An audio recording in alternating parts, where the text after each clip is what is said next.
નમસ્કાર, સીએનબીસી બજારની આ ખાસ રજૂઆત Q2 રિપોર્ટ કાર્ડમાં આપનું સ્વાગત છે. હું છું ચાંદની શુક્લા અને બીજા ત્રિમાસિકના મોટાભાગની કંપનીઓના પરિણામ હવે જાહેર થઈ ચૂક્યા છે અને પરિણામ બાદ બજારની ચિંતા થોડી વધી છે.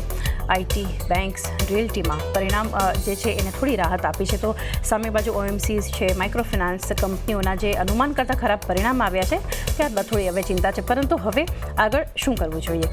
ત્રિમાસિકના પરિણામ બાદ પોર્ટફોલિયોને રીવિઝિટ કરો અને ખાસ તમારે પણ ધ્યાનમાં રાખવું જોઈએ કઈ કંપનીઓ કઈ રીતે પરફોર્મ કરી રહી છે તમારા પોર્ટફોલિયોમાં, કે ક્યાં નવી કંપનીઓનો સમાવેશ કરવો જોઈએ. આપણા એક્સપર્ટ્સ આપણને જણાવશે. ફંડામેન્ટલ એક્સપર્ટ આપણી સાથે જોડાઈ ગયા છે હાલ. માર્કેટ એક્સપર્ટ જગદીશ ઠક્કર અને લેટિન મનલાલ ગ્રુપના નીરવ આશરા, બંનેનું સ્વાગત છે આ ખાસ રજૂઆતમાં. અને જગદીશ, એક શરૂઆત કરીએ વ્યૂ સાથે માર્કેટ અને Q2 અર્નિંગ્સ બંને, કારણ કે આપણે જાણીએ છીએ કે ગ્લોબલ જે મોટી ઇવેન્ટો હતી એ તો માર્કેટ માટે હવે પૂરી થઈ ગઈ છે અને માર્કેટનું એક રિએક્શન પણ આપણને દેખાણું, જે રીતે એક ફરી ટ્રમ્પ સરકાર અને ફેડ દ્વારા રેટ કટનું ડિસિઝન. પરંતુ સ્થાનિક બજારો માટે અને મોટી ઇવેન્ટ આપણે જોઈએ તો Q2 અર્નિંગ્સ અને FISની વેચવાલી, આ બંને થોડા કન્સર્ન એક બનતા દેખાડી રહ્યા છે. પરંતુ કઈ રીતે ઓવરઓલ બજારને જોઈ રહ્યા છો અને આ ત્રિમાસિક પરિણામ તમે કઈ રીતે જોયા? ગુડ આફ્ટરનૂન ચાંદની. મને એવું લાગે છે કે જે ત્રિમાસિક પરિણામ અત્યાર સુધી જે જાહેર થયા છે, લગભગ જો નાની મોટી એટલે કે સ્મોલ કેપ, મિડ કેપ અને લાર્જ કેપની કંપનીઓ તમે જુઓ તો લગભગ 586 જેટલા કંપનીઓના પરિણામ અત્યાર સુધી જાહેર થઈ ચૂક્યા છે. એમાંથી થોડી ઘણી આપણે શોર્ટલિસ્ટ કરી અને લાર્જ મિડ કેપ અને લાર્જ કેપ કંપનીઓ એપ્રોક્સિમેટલી 190ની આસપાસ છે. એમાં તમે જોશો કે the results of all this companies R mixed. એટલે કોઈ કંપનીનું રિઝલ્ટ સારું છે, કોઈ કંપનીનું રિઝલ્ટ ખરાબ છે. ઇવન તમે સેક્ટર વાઇઝ પણ જશો તો ફાર્માસ્યુટિકલ સેક્ટરમાં કોઈ કંપનીના રિઝલ્ટ સારા છે, કોઈ કંપનીના રિઝલ્ટ એઝ પર એક્સપેક્ટેશન નથી. ફોર એક્ઝામ્પલ, ફાર્માસ્યુટિકલમાં તમે જુઓ તો the Sun Pharma has definitely outperform, અને એના બીજા પીએસમાં તમે જુઓ તો બીજી કંપનીઓ એટલું સારું પરફોર્મ નથી કર્યું. એ જ રીતે દરેક ક્ષેત્રમાં આ જાતની જ પરિસ્થિતિ છે. મને એવું લાગે છે કે અત્યારે સેક્ટર સ્પેસિફિક કે સ્ટોક સ્પેસિફિક કરતાં તમારે બહુ વસ્તુની ધ્યાન રાખવાની જરૂર છે કે જે સારા શેરો છે, સારા રિઝલ્ટ છે, અને જે છતાં પણ એ શેરના ભાવમાં બહુ અતિ તીવ્ર ઘટાડો આવ્યો છે, તો એવા લોંગ ટર્મ પ્રોસ્પેક્ટિવથી આવા વેલ્યુ બાઇંગ શેર કયા છે એ આઈડેન્ટિફાઈ કરવાની બહુ જરૂર છે. હવે તમે નિફ્ટીમાં કે બેંક નિફ્ટીમાં કામ કરવાનું ટાઈમિંગ તો કદાચ મને એવું લાગે છે કે થોડું છોડી દેવું જોઈએ, કારણ કે કયા લેવલ પર આવીને અટકશે કોઈને કશી ખબર નથી. રોજ નવા લેવલો આપણે સાંભળીએ છીએ અને દરેક લેવલ એ તોડી નાખે છે. આમ તમે જુઓ તો ઓક્ટોબર મહિનાની શરૂઆતમાં 4 ઓક્ટોબરની આસપાસ જે આપણે બેંક નિફ્ટી અને નિફ્ટીના લેવલ હતા એ આજે આપણે સ્પષ્ટપણે જોઈ શકીએ છીએ. અને હવે આનાથી વધુ ઘટાડો આવે તો ક્યાં સુધી અટકશે એ પણ અટકળ કરવી બહુ મુશ્કેલ છે. વિદેશી રોકાણકારોની વેચવાલી આપ વાત કરી, બિલકુલ સાચી વાત છે. ગયા મહિના પણ એ લોકોએ લગભગ 1.25 લાખ કરોડનો જે સ્ટોક છે એ લોકોએ વેચ્યા હતા. આ મહિને પણ આ આંકડો લગભગ 20,000 કરોડને તો આંબી ગયો છે. હજી તો માત્ર શરૂઆત છે અને કદાચ આ મહિનાની અંદર પણ આ આંકડો 1 લાખને પાર કરી જાય તો બિલકુલ નવાઈ નહીં. નિષ્ણાત એવું માને છે કે જે વેચવાલી ચાલુ થઈ ઓક્ટોબર મહિનામાં, એના મુખ્ય કારણમાં અમેરિકામાં જે ઇલેક્શન્સ હતા અને મોટાભાગના લોકોને ખબર હતી કે કદાચ ટ્રમ્પ સાહેબ વિજયી થશે અને બજારમાં સારું વળતર મળશે, એટલે ભારતમાંથી નહીં પણ દુનિયાના દરેક શેર બજારમાંથી એ લોકોએ ઉછાળા ભર્યા અને અમેરિકાના સ્ટોક માર્કેટમાં એ લોકોએ વેચ્યા હતા. આપણે ત્યાં તે વખતે જે આંકડો હતો જે આપણે બતાવ્યો એ તમે જોશો તો જે ટોટલ હતો લગભગ માનો $160 બિલિયન, એની સામે એ લોકોએ જે પાક કર્યા અમેરિકામાં $145 બિલિયન, અને બાકીના બીજા દેશોની અંદર એ લોકોએ પાક કર્યા લાઈક ચાઇના. એટલે આજનો જે બધો પ્રવાહ છે એ બધો અમેરિકા તરફ જ ખેંચાયો છે અને અત્યારે અમેરિકાના માર્કેટ ઓલ ટાઈમ હાઈ પર છે. એટલે હજી પણ લોકોને આશા છે કે કદાચ ત્યાં વધારે વળતર મળશે. એટલે વેચવાલી તો વિદેશી રોકાણકારોની ચાલી જ રહેશે. એટલે you to be very stock specific, અને જે રિઝલ્ટ સારા છે, કંપની ફંડામેન્ટલી સારી છે અને વગર કારણે ઘટી છે, એના પર જ કોન્સન્ટ્રેટ કરવું જોઈએ. જી, તો ખાસ ઓવરઓલ એક વ્યૂ ફંડામેન્ટલી જે કંપનીઓ પર એક ફોકસ હોવું જોઈએ Q2 અર્નિંગ્સ અને માર્કેટ પર બનતું જોઈ રહ્યા છે. તો જગદીશજી, સેક્ટર્સની વાત કરીએ તો 2 સેક્ટરનું જે છે કે એક્સેપ્શનલ Q2 માટે રહ્યા છે, આઈટી અને બેન્ક્સ. અહીંયા જે રીતે આપણે નંબર્સ જોઈ રહ્યા છે, આઈટી કંપનીઓ દ્વારા જે રીતે ગાઈડન્સ આવ્યું છે, બેન્કોનું જે પરફોર્મન્સ આપણે જોઈ રહ્યા છીએ અને જે રીતે આપણે વાત કરી રહ્યા હતા, સેક્ટરના સારા પરફોર્મન્સમાં પણ એક્સેપ્શનલ કંપનીઓ હોઈ શકે છે કે જ્યાં પરિણામ એટલા સારા નથી આવ્યા. કઈ રીતે તમે માની રહ્યા છો? એક વ્યૂ લઈએ આઈટી અને સાથે બેન્ક્સ પર. બેંક્સની અંદર તો મારું માનવું છે કે બેંકોના જે પરિણામ અત્યારે આવ્યા છે એ બેંકોના પરિણામ લગભગ by and large according to me એ એટલા બધા ખરાબ નથી કે જેટલા અત્યારે બેંકોમાં અત્યારે એની જે જાતનો એનો પ્રવાહ છે નેગેટિવ તરફનો. તમે HDFC બેંકના રિઝલ્ટ જુઓ, SBIના રિઝલ્ટ જુઓ, ICICI બેંક, કોટક બેંક, કોઈના પણ તમે રિઝલ્ટ જુઓ તો રિઝલ્ટ એટલા ખરાબ નથી, પણ બજારમાં એક સેન્ટિમેન્ટ એટલું બધું ખરાબ રીતે ખરડાયેલું છે અને એને કારણે જ આ એક પરિસ્થિતિનું અત્યારે નિર્માણ થયું છે. મને એવું લાગે છે કે બેન્કિંગ સેક્ટરને કમ્પેર ટુ નિફ્ટી તમે જુઓ બાકીના 50 શેરોમાં તો bank Nifty definitely I will prefer, કારણ કે આજે નહીં ને કાલે એ ચોક્કસ ઉપરની તરફ જ જશે. તમે મોર્ગન સ્ટેનલી કેપિટલ ઇન્ડેક્સનો જો તમે વેઇટેજ જુઓ તો એમાં HDFC બેંકને જે પહેલાં મર્જરને કારણે થોડું નુકસાન થયું હતું એ ફરીવાર એ લોકોએ એમાં એનો વધારો કર્યો છે. છતાં પણ HDFC બેંકના જે ભાવ છે એ તમને હજી પણ નીચે તરફ જ જવા મળે છે. SBIના રિઝલ્ટ પણ એટલા જ સારા હતા, પણ છતાં પણ તમે જુઓ કે નેગેટિવ ટ્રેન્ડ તરફ જ છે. એટલે અત્યારની જે વેચવાલી છે એ માત્ર ને માત્ર એક ગભરાટને લીધે જે રિટેલ ઇન્વેસ્ટર્સ છે જે અત્યાર સુધી વેચતા નહોતા એનું એક વેચવાનું મોટું દબાણ આવ્યું છે અને હાઈ નેટ વર્થ ઇન્ડિવિજ્યુઅલ્સ છે કે જે લગભગ રાહ જોઈને બેઠા હતા કે બજાર ક્યારેક ઉપરની તરફ ટર્ન લે, એ પણ હવે આવવાની કોઈ શક્યતા દેખાતી નથી. તો એ લોકોનો પણ વેચવાનો પ્રવાહ બહુ મોટો પાયે એટલીસ્ટ ઇક્વિટી માર્કેટમાં તો વધી ગયો છે અને આને કારણે તમે જુઓ કે કોઈ ફંડામેન્ટલ હોવા છતાં બી કોઈ પણ શેરના ભાવ ટકતા નથી. જી, તો એક વ્યૂ આવી રીતે આઈટી અને બેંક્સ દ્વારા જે એક નંબર્સ જોઈ રહ્યા છે, પરંતુ FMCGના જે નંબર્સ જગદીશજી આપણને જોવા મળ્યા હતા તો ખાસ કરીને એક અર્બન ડિમાન્ડ જે છે એ ત્યાં એક થોડી વીકનેસ જોવા મળી હતી. એની સાથે જે છે ઓલમોસ્ટ એક ફેસ્ટિવ સિઝનમાં જે ડિમાન્ડ છે એ મ્યુટેડ રહેતી જ દેખાણી હતી. એની પણ ક્યાંક ને ક્યાંક એક અસર હતી અને નબળા વોલ્યુમને કારણે પણ માર્જિન્સ થોડા પ્રેશરમાં એક દેખાયા હતા. હવે આ સેક્ટર માટે કઈ રીતે તમે Q2 અર્નિંગ્સ જોયું અને હવે આવનારો સમય લાંબા ગાળા માટે FMCG માટે કેવો રહી શકે છે? જાની, મારા માટે થોડું એક સરપ્રાઇઝ ચોક્કસ હતું આ, કારણ કે આ વખતે વરસાદ ખૂબ સારો પડ્યો હતો અને જ્યારે ખૂબ વરસાદ સારો પડે છે ત્યારે ખાસ કરીને જે રૂરલ ઇન્કમ છે કે જે FMCG સેક્ટર માટે સૌથી એક આશીર્વાદરૂપ પુરવાર થાય છે એમાં અનફોર્ચ્યુનેટલી એ જાતની ડિમાન્ડ આવી નથી. મે બી કદાચ વરસાદ એક્સેસિવ પડ્યો, વધારે પડતો કે વરસાદ પડી ગયો હોય કે અતિવૃષ્ટિ થઈ હોય, પણ તેમ છતાં પણ જે આવવું જોઈએ એ આવ્યું નથી. તમે હિન્દુસ્તાન લીવરથી માંડીને કોઈ પણ કંપનીઓમાં તમે રિઝલ્ટ જુઓ તો તમને દેખાશે કે દરેકે દરેક કંપનીના રિઝલ્ટમાં જે ધારણા હતી એના કરતાં કંપનીએ અંડર પરફોર્મન્સ કર્યું છે. ઇવન તમે ટાટા કન્ઝ્યુમરની પણ જો વાત કરો, લોકો ઘણા આશાવાદી હતા એના વિશે, પણ એનું જે રિઝલ્ટ આવ્યું એ પણ ડેફિનેટલી ઇટ વોઝ ડિસ્કરેજિંગ. કારણ એ લોકો ઘણા બતાવે છે. એમનું કહેવું છે કે જે ઇનપુટ કોસ્ટ છે એ લોકોની રો મટીરિયલની એ કમ્પેર ટુ ફર્સ્ટ ક્વાર્ટર થોડી ઘણી વધી ગઈ છે અને સેકન્ડલી એ લોકોનું એવું માનવું છે કે જે ફેસ્ટિવ સિઝન હતી એ ઓક્ટોબરથી ચાલુ થઈ છે, એટલે એના જે સેકન્ડ ક્વાર્ટરના જે પરિણામ છે એમાં અત્યારે જે ડિમાન્ડ આવી છે એ રિફ્લેક્ટ નથી થતી. એટલે હવે થર્ડ અને ફોર્થ ક્વાર્ટરના રિઝલ્ટમાં થોડા ઘણા આશાવાદી એ લોકો પણ છે. પણ FMCG સેક્ટર એ જીવન જરૂરિયાતની દરેક ચીજો વસ્તુ સાથે આપણે અને નાનામાં નાનો માણસ કે ગરીબમાં ગરીબ માણસ સંકળાયેલો છે. એટલે એ સેક્ટર તો આજે નહીં તો કાલે ડેફિનેટલી યુટર્ન ચોક્કસ લેશે. એટલે જે સારા શેરો છે આની અંદર એમાં ચોક્કસ તમારે ધ્યાન રાખવું જોઈએ. એટલે FMCG સેક્ટર પર તો આઈ એમ ક્વાઇટ બુલિશ.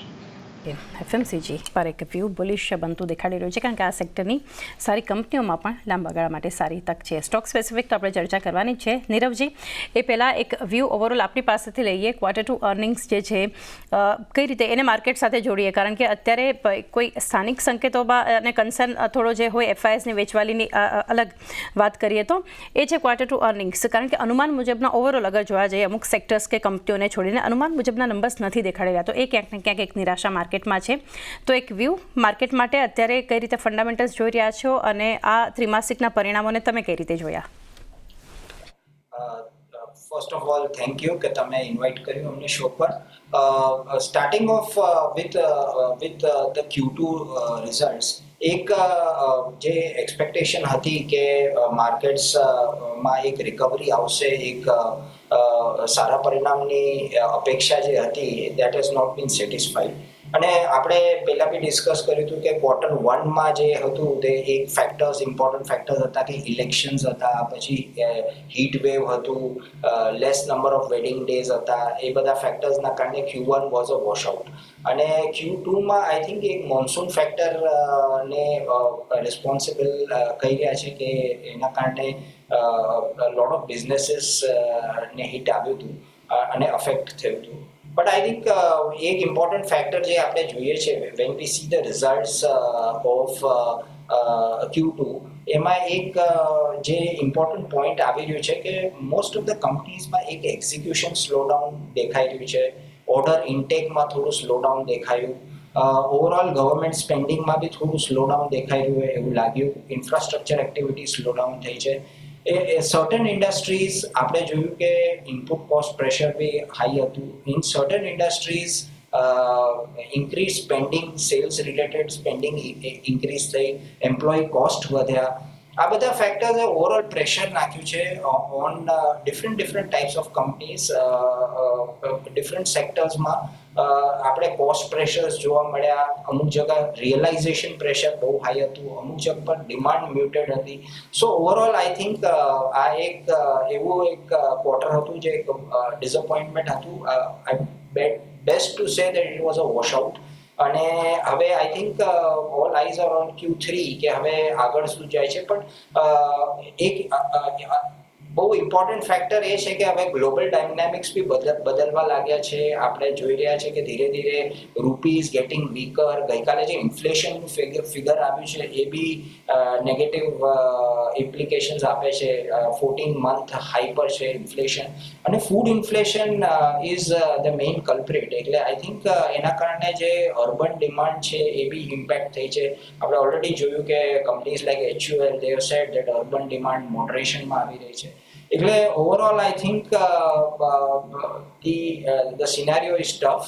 અને ગોઈંગ ઇનટુ Q3 હવે જોવાનું રહેશે કે ગવર્મેન્ટ સ્પેન્ડિંગ કઈ ટાઈપની આવશે, ડિમાન્ડ રિવાઇવલ થાય છે તો કઈ રીતે થશે, ઇન્ફ્લેશન કઈ રીતે કંટ્રોલમાં આવશે, સપ્લાય સાઇડ કન્સ્ટ્રેન્ટ્સ કેવી રીતે એડ્રેસ થશે, અને મોસ્ટ ઇમ્પોર્ટન્ટલી કે રબી ક્રોપ જે છે એ કઈ ટાઈપનો આવશે એના ઉપર એક્સપેક્ટેશન્સ છે.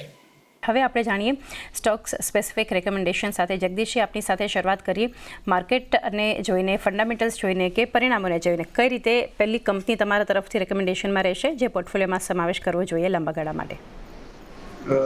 ચાંદની, બિલકુલ સાચી વાત. જે હું આપને શેર આપી રહ્યો છું એ પોર્ટફોલિયો સમાવેશ કરવા જેવો શેર લાંબા ગાળા માટે જ છે, અને એ છે લાર્સન એન્ડ ટોબ્રો. આપણે જાણીએ છીએ કે કંપનીની ઓર્ડર બુક છે એ લગભગ 5 લાખ કરોડની ઉપર છે, અને કંપનીના જે લેટેસ્ટ પરિણામ આવ્યા એ ધારણા કરતાં પણ ઘણા સારા છે.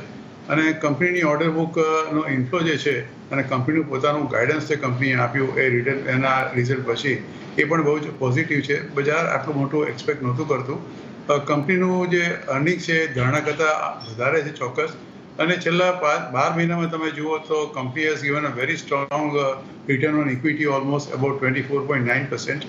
હવે તમે રિટર્ન ઓન એસેટ પણ તમે જુઓ તો it is comparatively much better than the other companies. Net profit margin પણ કંપનીનો કમ્ફર્ટેબલ છે, ઓપરેટિંગ માર્જિન બી કમ્ફર્ટેબલ છે, ઇવન એબિટ માર્જિન બી કંપનીનો કમ્ફર્ટેબલ લેવલ પર જ છે. તમે આ કંપનીનું ઓવરઓલ પરફોર્મન્સ જોશો તો તમને લાગશે કે company has been even giving good dividends also. 28 રૂપિયાનું ડિવિડન્ડ આ વખતે આપ્યું છે કંપનીએ. અને જસ્ટ બીકોઝ ગવર્મેન્ટનું spending on the capital market on the capital capex has reduced, આ પર્ટિક્યુલર કંપનીને થોડું ઘણું નુકસાન એ રીતે ચોક્કસ થયું છે. મારું માનવું છે કે જે રીતે અત્યારે બજારની પરિસ્થિતિમાં આ શેર એક તરફી ઘસડાયો છે એ જોતા, અને કંપનીના છેલ્લા ક્વાર્ટર ત્રિમાસિક પરિણામને જોતા, અને છેલ્લા ઇવન આગલા 3 ક્વાર્ટરના તમે જુઓ તો this particular shares is a very good chance. એટલે તમારા પોર્ટફોલિયોમાં અને 2 થી 3 કે 5 વર્ષનો સમાવેશ કરવાના હો તો અત્યારે 3568 રૂપિયાનો ભાવ છે. હવે ટાર્ગેટ જેનું 52 વીક હાઈ છે એ 3919 છે, which is also a life time high. હવે 94-98ના EPS પર અને માત્ર 30 કે 32ના પ્રાઇસ ટુ અર્નિંગ રેશિયો પર આ શેર અત્યારે ટ્રેડ કરે છે. તો આ શેર એક તમારા પોર્ટફોલિયોમાં રાખવા જેવો છે, Larsen and Toubro. Target for this particular share for next 3 to 5 years is about 4300 with a stop loss of 3400. Okay, તો અહીંયા લાંબા ગાળા માટે સૌથી પહેલાં તો કાઉન્ટર જગદીશજી તરફથી L&T આવતું દેખાઈ રહ્યું છે. 3400નો સ્ટોપ લોસ રાખવાનો છે, ઉપર 4300ના લક્ષ્યાંક બતાવી શકે છે. નીરવજી, આપના તરફથી ફર્સ્ટ કંપની કઈ હશે? યસ, અમે લોકો બહુ ઇમ્પ્રેસ થયા results of Indian hotels company. I think Taj group જે છે ટાટા ગ્રુપની પ્રમોટર, અને આઈ થિંક જે રિઝલ્ટ્સ છે આ ટાઈમ એ બહુ જ સ્ટ્રોંગ પરફોર્મન્સ આવી છે from Indian hotels company limited. એમનું રેવન્યુ ગ્રોથ બી અરાઉન્ડ 28% રેવન્યુ ગ્રોથ આવ્યું છે, અને વેરી સ્ટ્રોંગ ઇબિડા માર્જિન્સ 29.9%, લગભગ સમજી લો 30% ઇબિડા માર્જિન્સ છે. આઈ થિંક જે આખી આ હોસ્પિટાલિટી ઇન્ડસ્ટ્રી છે, જે હોટેલ ઇન્ડસ્ટ્રી છે, ઇટ ઇઝ અપસાઇકલ મોડમાં આવી ગઈ છે, અને there is a shortage of rooms, clear cut there is a shortage of rooms, અને આઈ થિંક નવી કેપેસિટી જે આવી રહી છે બહુ લિમિટેડ છે. તો આઈ થિંક જે ડિમાન્ડ છે it is growing at a faster pace, અને આઈ થિંક જે આમનું ટાર્ગેટ હતું ઇન્ડિયન હોટેલ્સ કંપનીનું કે 350 હોટેલ પ્રોપર્ટીઝ અક્વાયર કરવાની, બનાવી લેવાની, એમાંથી 232 ઓલરેડી ઓપરેશનલ હોટેલ્સ છે, અને 118 hotels are there in the pipeline. એટલે આઈ થિંક રેવન્યુ પર ઓક્યુપાઈડ રૂમ એ બી વધી રહ્યું છે, ઓક્યુપન્સી રેશિયોઝ બી ઇમ્પ્રૂવ થઈ રહ્યા છે, બેલેન્સ શીટ બી બહુ જ સ્ટ્રોંગ છે, મેનેજમેન્ટ ફી ઇન્કમ વધી રહ્યું છે, એસેટ લાઇટ મોડેલ છે, અને there are different types of models. એમાં એક કેટરિંગ ડિવિઝન છે, તાજ મેઇન છે, જિંજર છે, વિવાન્ટા છે, આમા ટ્રેલ્સ છે, and a whole host of other names. એટલે આઈ થિંક એમનું જે ઓફરિંગ્સ છે એ બી બહુ વેરિડ છે, અને આઈ થિંક ભલે વેલ્યુએશન થોડું એક્સપેન્સિવ જ છે, બટ આઈ થિંક જે ગ્રોથ પ્રોસ્પેક્ટ્સ છે અને જે આ એસેટ લાઇટ મોડલ છે એના કારણે આઈ થિંક જે રિટર્ન ટ્રેજેક્ટરી ઇમ્પ્રૂવ થશે, અને I think we are quite bullish કે આ એક સિઝનલી લીન ક્વાર્ટર હતું. Q2 is a seasonally lean quarter for hotel industry, પણ એમનું outlook for Q3 is far more confident. They are far more confident that Q3 will be far more better than Q2. એટલે I think that remains one of our prime pick, that is Indian Hotels Company. Okay, તો Indian hotels પહેલી પસંદગી આપણને overall fundamentals નીરવજીએ જણાવ્યા, એ પણ એક ખાસ ધ્યાનમાં રાખવા જોઈએ. જગદીશજી, હવે લાસ્ટ રેકમેન્ડેશન આપનું જાણીએ. આજે L&T બાદ કઈ કંપની રહેશે? એ મારો બીજો સ્ટોક છે ચેન્નઈ, એ ઓવેરો રિયાલિટીનો છે. અત્યારે 1933 રૂપિયાનો ભાવ છે. રિસેન્ટલીનો ભાવ લગભગ 2090ની આસપાસ ગયો હતો, જે એનો લાઈફ ટાઈમ હાઈ છે. તમે આ કંપનીનું જે ઓવરઓલ તમે એનાલિસિસ કરશો તો ધીસ કંપનીના આખું જે સ્ટ્રક્ચર છે, છેલ્લા લગભગ 12 મહિનામાં company has given a very strong net margin of 45%, અને તમે જેટલા બી કી ટ્રેલિંગ તમે 12 મંથ્સના માર્જિન જો જોશો તો લગભગ 15%થી પણ વધેલા છે. એન્યુઅલ નેટ પ્રોફિટ જે છેલ્લા 3 વર્ષમાં છે, that is also trending up. EBIT is continuously increasing for last 3 years, અને good returns on capital employed which is almost 12%, અને good return on the equity also is about 17-18%. આ company પાસે ઓર્ડરની ભરમાર છે એક તરફ, અને બીજી તરફ કંપનીનું એક્ઝિક્યુશન અને કંપનીનું રેપ્યુટેશન ઇઝ એક્સ્ટ્રીમલી ગુડ. અત્યારે ભાવ છે 1933. Stop loss should be 1850, and our target for this particular share for a long term of 3 to 5 years is about 2200. Okay, 3 થી 5 વર્ષ માટે ઓવરઓલ રિયલ્ટી માટે જગદીશજી તરફથી સલાહ છે 1850 સ્ટોપ લોસ રાખવાનો છે, અને 3 થી 4 વર્ષનો એક વ્યૂ રાખી અને 2200 સુધીના ટાર્ગેટ કાઉન્ટર તમને બતાવી શકે છે ઓવરઓલ રિયલ્ટી. નીરવજી, આપની પાસેથી જાણીએ, પહેલી કંપની ઇન્ડિયન હોટેલ્સ તમારા તરફથી હતું રેકમેન્ડેશન, હવે બીજું કાઉન્ટર કયું રહેશે? જે સેકન્ડ કાઉન્ટર જે અમે જોઈ રહ્યા છે, જેનું રિઝલ્ટ હમણાં હાલમાં જ આવ્યું છે, Jubilant food works. I think બહુ સારી પરફોર્મન્સ આવી છે આફ્ટર ક્વાઇટ સમ ટાઈમ, અને આઈ થિંક જ્યાં એના પિયર્સ બધા કમ્પિટિટર્સ સ્ટ્રગલ કરી રહ્યા છે, ત્યાં I think Jubilant food works has given very good performance. એમનું રેવન્યુ ગ્રોથ કાંઈ 43% જેવું યર ઓન યર બેઝિસ પર વધ્યું છે, અને ધ ઇમ્પોર્ટન્ટ વાત એ છે કે આટલું સારું રેવન્યુ ગ્રોથ આવ્યા પછી જે એમનો જે બોટમ લાઇનમાં જે કન્વર્ઝન છે, a lot of money has been spend on technology, supply chain management, અને they are spending quite a lot on sales and distribution and marketing. Overall એમની app has been quite successful, અને એમના જે demand parameters છે એ continuously improve થઈ રહ્યા છે. અમારું ફોરકાસ્ટિંગ એ છે કે નેક્સ્ટ કપલ ઓફ ક્વાર્ટર્સ એક બહુ ક્રિટિકલ છે કેમ કે we will see the bottom line conversion also happen from here કેમ કે ટિપિકલી જે આપણે કહેતા હોય છે કે ઓપરેટિંગ લિવરેજ જે છે એ કિકિંગ થશે in the next couple of quarters કેમ કે આઈ થિંક એક તો new year celebrations etcetera holidays હશે તો I think that can be a trigger for the demand અને I think going forward I think next couple of quarters तो definitely एक game changer હોઈ શકે as far as Jubilant Foodworks is concerned. Okay, આવનારા અમુક quarters ખાસ એક game changer company Jubilant FoodWorks અને રિસન્ટલી જ આપણે પરિણામ બાદનું એક જબરદસ્ત પોઝિટિવ એક્શન પણ આપણે જોયું છે. તો એ સાથે જ સમય થયો છે, ચર્ચા તો હજુ ઘણી બધી પરંતુ સમય અત્યારે ઓછો છે, તો રજા લઈએ. જગદીશજી, આપના તરફથી ડિસ્ક્લોઝર્સ જાણીએ. બે શોઝના નામ આપ્યા છે અને એમાં જે લાર્સન એન્ડ ટોબ્રોનો મેં ઉલ્લેખ કર્યો છે એ મારા પોતાના અંગત પોર્ટફોલિયોમાં ઘણા વર્ષોથી છે. બીજો જે ઓવરઓલ રિયાલિટી છે મારા અંગત પોર્ટફોલિયોમાં નથી, પણ અમારી ભલામણ ક્લાયન્ટો માટે ચોક્કસ હોઈ શકે. પણ હંમેશા સ્ટોક માર્કેટમાં રોકાણ કરો તો ચોક્કસ તમારા નાણાકીય સલાહકારની સલાહ લેજો અને એ સલાહને જ અનુસરજો. જે અભિપ્રાય આપની ચેનલ પર મેં આપને આપ્યો છે એ મારો અંગત અભિપ્રાય છે. Thank you very much Chandni for inviting me on the show. જી, નીરવજી, આપના તરફથી ડિસ્ક્લોઝર્સ. આ બે સ્ટોક્સ જે આપણે ડિસ્કસ કર્યા એ we have recommended to our clients but viewers are advised to take help of certified financial advisor before making investment decisions. Thank you very much. જગદીશજી, નીરવજી, આપ બંનેનો પણ આભાર અમારી સાથે જોડાઈ અને ખાસ ક્વાર્ટર ટુ રિપોર્ટ કાર્ડમાં આપના વ્યૂઝ શેર કર્યા. તો એ સાથે જ રજા લઈએ પહેલાં એકવાર રિકેપ પર નજર કરી લઈએ. જગદીશજી તરફથી જે કંપનીઓ રેકમેન્ડેશન્સ છે, L&T સૌથી પહેલાં તો 4,300ના ટાર્ગેટ, 3,400ના સ્ટોપ લોસ માટે. ઓબરો રિયલ્ટી માટે 1,850નો સ્ટોપ લોસ અને 2,200ના ટાર્ગેટ. ત્યારબાદ જાણીએ નીરવજી તરફથી જે કંપનીઓ ખાસ તમારે લાંબા ગાળા ફોકસમાં રાખવાની છે. એક તો ઇન્ડિયન હોટેલ્સ, પરિણામ અંતર્ગત જે રિએક્શન એમને ત્યારબાદ આપ્યા છે રેકમેન્ડેશન્સ, અને જ્યુબિલન્ટ ફૂડવર્ક્સ, આ બંને કંપનીઓ માટે.